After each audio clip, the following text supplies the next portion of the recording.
ওরে টুলু, পিঠের দাওয়াত হোক আর মিটের দাওয়াত হোক, এত হাঁটিছি, এত আদাব সালাম দিতে হয়েছে, এত মানুষকে সাথে হ্যালো করতে হয়েছে, একদম টায়ার্ড হয়ে গেছে। এখন আর কথা বলতে ভালো লাগতেছে না, শুনতেও ভালো লাগতেছে না ভাই। ও তা জুলেখা, তুমি কেমন আছো? এই তোমার দুলাভাই যেমন আছে আমিও এমন আছি। Sheeran Sheeran. তুমি যদি এখন রাস্তাটা একটু ছাড়ো তাহলে তাড়াতাড়ি বাড়িতে যাবার পারি। হ্যাঁ, যাবার পারি। না মানে রাস্তা তো ছাড়বো, তোমাদের বাড়ির রাস্তা আমি কেন আটকাবো? তবে একটা কথা কই, তোমার মুখ দেখে আমি ঠিকই বুঝতে পারতেছি তুমি মানে একটা ভাগ্যবতী মহিলা, মানে যেমন জামাই তেমন বউ। আচ্ছা, এই কষ্ট করে তোমরা হাইটে আসলে কেন? রিক্সা আসতে পারলে না? প্রয়োজনে রিক্সা ভাড়াটা না হয় আমিই দিয়ে দিতাম। টুলু, এই বিকেলবেলা চার দামটা তুই দিস কেনে, রিক্সা ভাড়ার তাহলে কম লাগবে নি।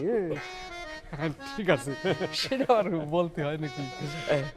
তাহলে এই কানে কানে যেটা বলিস সেটা কাক বলবি না কিন্তু।